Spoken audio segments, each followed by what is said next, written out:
Thank you very much.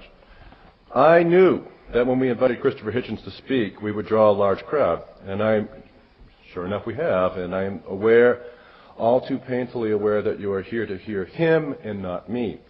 So toward that end, let me skip over the elaborate introduction in which Mr. Hitchens' numerous books and essays would be enumerated at length to get to the matter at hand, short and sweet. So, I will not mention Letters to a Young Contrarian, published in 2001, which might be called a guidebook for the gadfly spirit of Socrates, written for the independently minded person who feels the need to zag when all the world is zigging, and which Hitchens wished to call a power of facing in reference to George Orwell's famous quotation about needing to have the power to face unpleasant facts. And since I'm not bringing that up, I won't mention Hitchens' incisive volume, Why Orwell Matters, from 2002, nor the very recent introduction he's written for the new edition of Animal Farm in 1984. No, not a word of that, since if I were to do that, I might give you the wrong impression that Hitchens is simply an Orwell scholar, or enthusiast, which he is. But then I would also be eager to convey to you a fuller sense of who he is and what he writes about. I would be compelled to mention his other literary essays on Proust in last month's Atlantic, or John Buchan in this month's issue of the same magazine, or the scads upon scads of well-written and thought-provoking reviews in the New York Review of Books, the Times Book Review, and so on and so forth, in the regular column in Vanity Fair, or until recently in The Nation. And then, to disabuse you of the notion that he's merely a literary critic working in a journalistic mode, I would have to bring up his book, 2000's No One Left to Lie To, Hitchens' Manifesto Against the Dishonesty and Moral Bankruptcy of the Clintons. I'd probably also have to bring up his sworn statement before the impeachment committee that Clinton advisor Sidney Blumenthal had perjured himself in defending the president, an event which earned him the nickname from a fellow columnist at The Nation, Hitch the Snitch. And lest anyone get the idea that it's only Democrats Hitchens skewers, I might then feel the need to describe Hitchens' book, The Trial of Henry Kissinger, a compelling book and now documentary, in which Hitchens argues that former Secretary of State under Richard Nixon, Henry Kissinger, is a war criminal whose crimes against humanity deserve to and must be punished according to all international law. And I suppose it would be best not to start down that road, since then you might get the idea that he's just a political writer, and I might have to discuss the missionary position, the controversial and indeed scandalous polemic against Mother Teresa, whom he observes provided a moral fig leaf to brutal tyrants and corporate millionaires by accepting their contributions not for the relief of the poor, but for missionary work advocating anti-abortion and anti-birth control policies, the hardcore positions of the Catholic Church. And I suppose that might get us into a discussion of other fundamentalisms, particularly Islamic, on which topic Hitchens took a strong stance in the weeks following September 11th, writing, quote, "The bombers of Manhattan represent fascism with an Islamic face, and there's no point in any euphemism about it. What they abominate about the West, to put it in a phrase, is not what Western liberals don't like and can't defend about their own system, but what they do like about it and must defend. It's emancipated women, it's scientific inquiry, it's separation of religion from state. Loose talk about chickens coming home to roost is the moral equivalent of the hateful garbage emitted by Falwell and Robertson, and exhibits about the same intellectual content." End quote. No, I'm not going to get into any of that, thank God. Although I don't think I'm allowed to say thank God. No, instead I'm going to keep it short and sweet and ask all of you to join me in welcoming our speaker for today, Mr. Christopher Hitchens, who will be discussing the moral necessity of atheism. Thank you very much.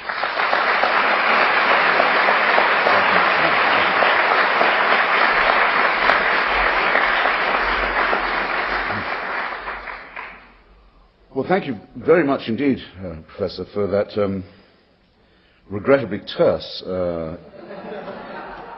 suspiciously abbreviated introduction. A resolution I've made really in the course of today is to come to Tennessee more frequently and more doggedly. It's not often in the course of a day that you can spend the morning at the Parthenon and then the afternoon in the dining room of Hogwarts School, which is where I now appear to be. Though from the very forbidding face of the divine, this confronting me at present, I can take what comfort I will from the fact that Hogwarts School at least teaches sorcery.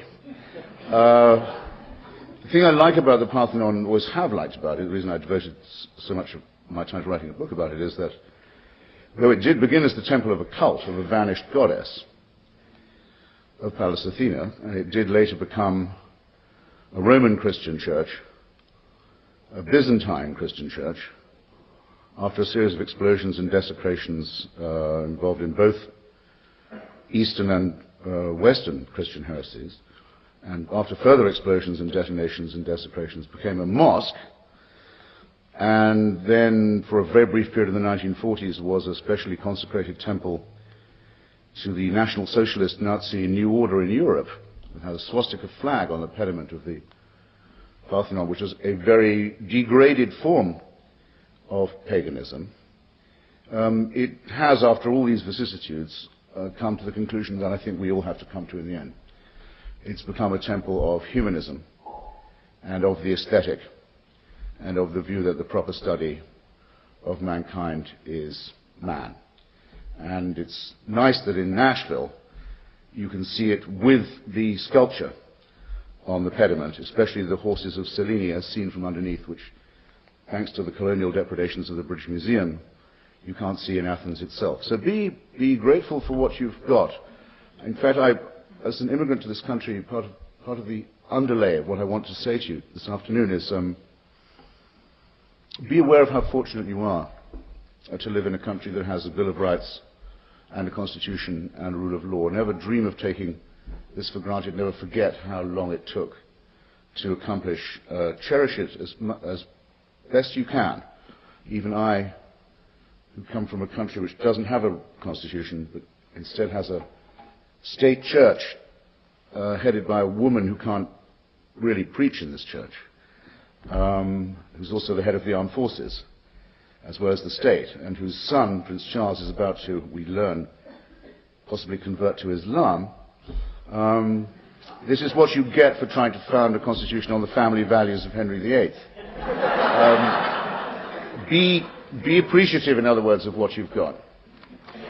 Now, the title that I chose, or that we agreed upon, is obviously, fairly obviously to some of you, stolen, annexed, plagiarized from the essay that got Shelley, Percy Bysshe Shelley, that is, thrown out of Oxford University. He wrote a short, rather beautiful essay called The Necessity of Atheism. And at that point, you couldn't attend any university in England, certainly not Oxford, unless you professed a certain kind of Anglican Christian orthodoxy. Those days actually are not very remote from us. It's not at all long since these religious tests and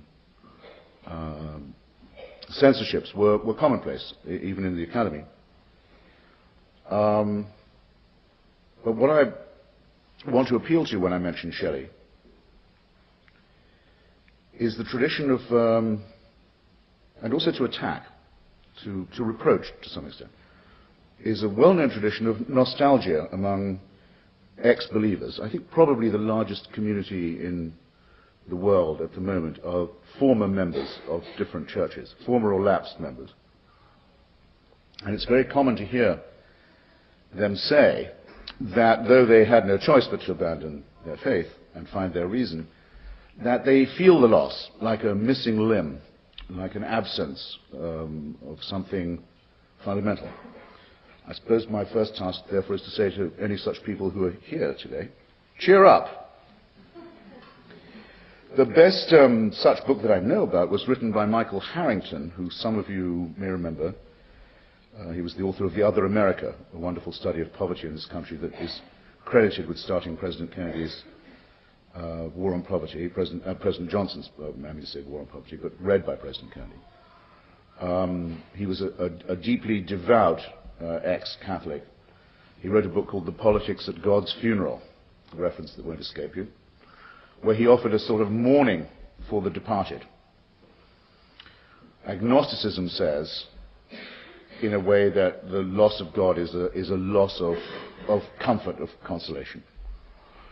The agnosticism of many people maintains that belief, however, is optional at best. It may be unsupported by any facts, but it may not necessarily be inconsistent with them. And many, many humanists can be found to this day to say that they wish it were otherwise. In other words, that they wish it were true. They wish the foundations of faith could be found in reason or in evidence, They regret the fact that it cannot, and they rest their case there. This is not just a paradox for people like Michael Harrington, who were in their day the backbone of the secular socialist American left. It's a paradox, too, very little pointed out, I think, for American conservatism, especially in its modern form.